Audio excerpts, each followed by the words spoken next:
বোবার শত্রু নেই, কথাটা কি সত্য বন্ধুরা?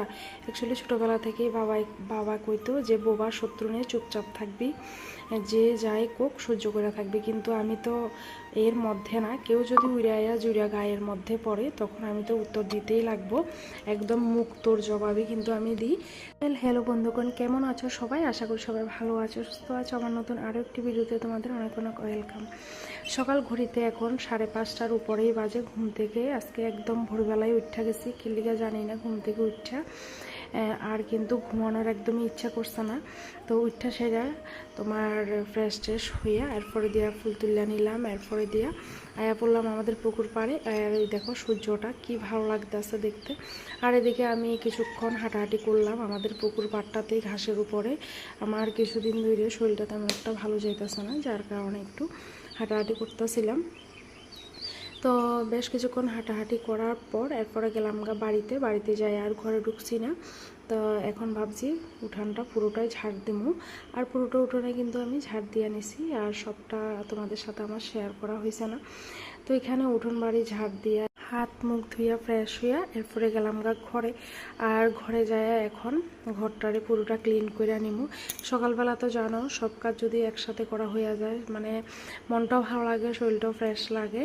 তো এদিকে আজকে ভাবছি সমস্ত কাজ গুটাইয়া স্নান সেরা পুজোটা সকাল সকালে কমপ্লিট করে নিমু। আর এখানে ঠিক মানে নিজের মন মতোই কিন্তু কাজ করতেছে, এদিকে বাবাই ঘুমাইতেছে।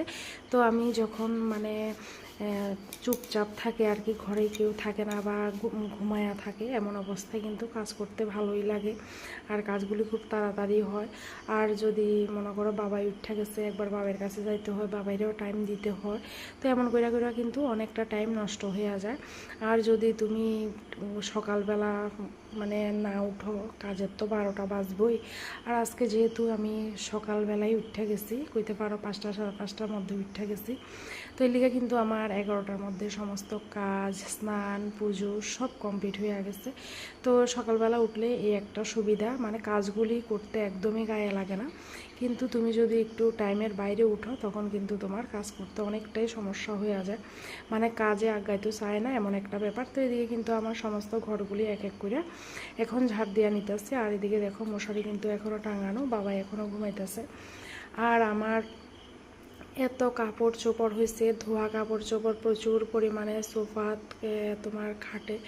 তো এগুলি সব কিন্তু আমি বিকালবেলা গুছায় নিছি। যদিও ব্লগটা পাইতে পাইতে তোমাদের রাত্রে 8টা 8:30 বাজে যাবো, এর লিগেই কইতাছি আর কি। আর তোমরা যদি কেউ আমার বিকালের ব্লগ দেখতে চাও অবশ্যই কমেন্টে কিন্তু জানাইও। তো এদিকে কিন্তু আমার